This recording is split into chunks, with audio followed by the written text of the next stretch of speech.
fastidio questo rumore. Scusi, signore. Questo rumore disturba tutti. Mi dispiace, ma scrivo per chi non ha internet.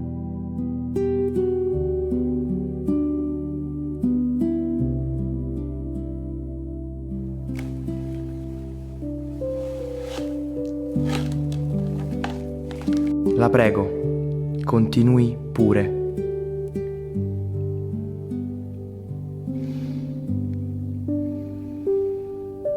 Il rumore del passato era la speranza per qualcuno. La vera tecnologia non lascia indietro nessuno.